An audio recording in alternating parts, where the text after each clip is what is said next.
निर्भीड स्वराज्य टीव्ही, पर्याय आमचा, निवाडा तुमचा। बुलढाणा जिल्ह्यातील खामगाव तालुक्यातील माणका या गावातील एका 27 वर्षीय युवा शेतकऱ्याने अवैध सावकाराच्या त्रासाला कंटाळून विषारी औषध प्राशन करून आत्महत्या केल्याची धक्कादायक घटना समोर आली आहे। माणका येथील शिवाजी सातव या युवा शेतकऱ्याने अवैध सावकार विपुल गायगोळ, शुभम गायगोळ यांच्याकडून व्याजाने काही पैसे घेतले होते, मात्र पैशाचा परतावा थोड्या दिवसात करतो असे शिवाजीने सांगितलं होतं। मात्र कुठलंही न ऐकत अवैध सावकारांना चक्क शेतकऱ्यांच्या शेतात उभी असलेली म्हैस व्याजाच्या पैशात ताब्यात घेतली आणि शेतात उभी असलेली म्हैस सोडून नेली। त्यामुळे युवा शेतकऱ्यांनी विषारी औषध प्राशन करून आत्महत्या केली आहे। विशेष म्हणजे आत्महत्या केलेल्या युवा शेतकऱ्याच्या वडिलांनी ही 2006 मध्ये कर्जबाजारीपणाला कंटाळून आत्महत्या केली होती। अवैध सावकार का तलाठीचा पुतण्या असून तलाठीचेच पैसे हा अवैध सावकारीतून वापरत असल्याची माहिती मिळाली आहे। युवा शेतकरी शिवाजी सातव हा घरचा कर्ता पुरुष असल्याने त्यांच्या आत्महत्येने कुटुंब उघड्यावर पडलं असल्याचं चित्र निर्माण झालं असून अवैध सावकाराविरोधात पोलिसात तक्रार देण्यात आली असून आता कर्जबाजारी युवा शेतकऱ्यांच्या त्या कुटुंबियांना सरकारने आर्थिक मदत करावी अशी मागणी कुटुंबाकडून करण्यात आली आहे। सातव, राहणार माणका, जिल्हा बुलढाणा। माझा मुलगा 27 वर्षाचा असून त्याच्याकडे काही दुधावाल्याचं कर्ज होतं। विपुल गायगोळ, शुभम गायगोळ तर मग त्यानं ते जसं 2-3 म्हशी विकून त्याचं कर्ज भरलं होतं, तरी तो म्हणे की मा कर्ज बाकी आहे म्हणून तो जसं आमच्या वाडग्यात आला आणि तो म्हणे की माये पैसे दे, नाही तर मग मी तुझी म्हैस नेतो। मग हा म्हणे की म्हैस नेऊ नको, मी तुझे 2 दिवसानं पैसे देतो। तर तो जसं त्यानं म्हैस सोडली आणि लागे रस्त्यानं म्हैस घेऊन निघाला। हा आडवा होय त्या म्हशीच्या की नेऊ नको म्हणून माई म्हैस, तर मग तरी त्याने ते म्हैस नेली। मग म्हणे की मी म्हैस नेतो म्हणे, माझ्या व्याजाचे पैसे दे आणि मग तू म्हैस वापस घेऊन ये। तर हा म्हणे की अरे मी देतो ना तुले भरोसा नाही का मा, तर तरी त्यानं ऐकलं नाही। तर दुसरे सामनेवाले माणसं आले, ते म्हणत सोडून दे बा त्याची म्हैस, तो देईन पैसे तुये।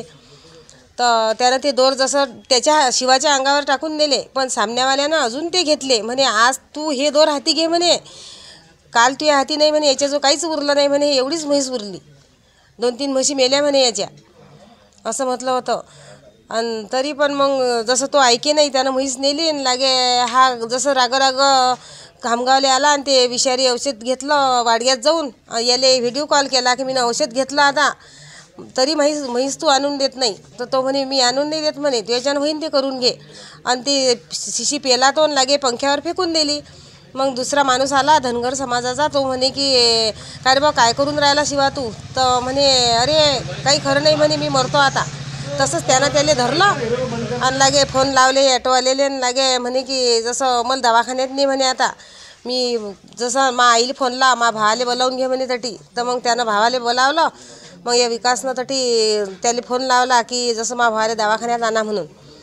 तर मग त्यानं एका ॲटोवाल्यानं त्याला दवाखान्यात आणलं, तटी दाखल केलं। तर तटसा काही जसं त्याचं बयान बी घेतलं नाही आणि काहीच नाही, आणि तो जिवंत होता। तो आमच्याशी जसं तिघही मायले काहीशी बोलला, तटी 8 जण जसं हे होते उभे त्याच्याशी बोलला तो की म्हणे मी वाचीन की नाही रे, मी मरीन का, मग पोटातलं बंद औषध काढलं की नाही, असा बोलला लागला तो।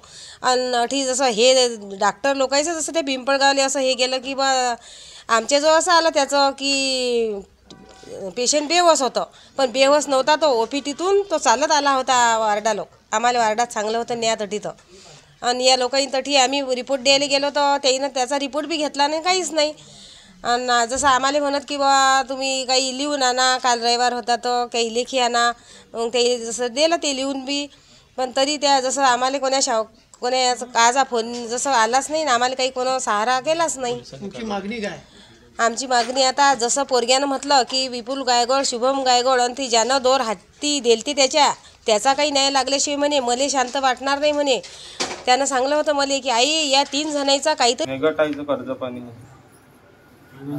फायनान्स कंपनीचं 4 गट म्हशीवर काढेल त्यानं, पीक कर्ज IDBI पिक्कर जायचं ना वावराचं म्हैस सोडून दिली. त्याला म्हटलं विपुल गायगोड, त्याला म्हटलं राहू दे, म्हटलं कापूस विकणार ते पैसे देईन. त्याला म्हटलं मग नाही, माझं दवाखान्यात नाही आले, आपल्याला न्यायला पैसे नाहीत. म्हटलं मग म्हैस आणून दे. तर म्हणे माझ्याकडे काही व्यवहारात त्याचे पैसे दे, तर आता तुम्ही म्हैस घेऊन जाजो. तो म्हणे नाही, आता आणून देते की कधी आणून देते, म्हैस घेऊन जाजो पैसे आणल्या. म्हटलं माझं लाल पैसे नाहीत. तो म्हणे मग तू याच्याने जे होईन ते कर मागं. म्हटलं मा भाऊ वारला, म्हटलं तर म्हणे पैसे तर भराच लागतील म्हणे.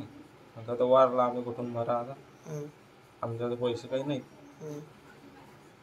सांगून येतो.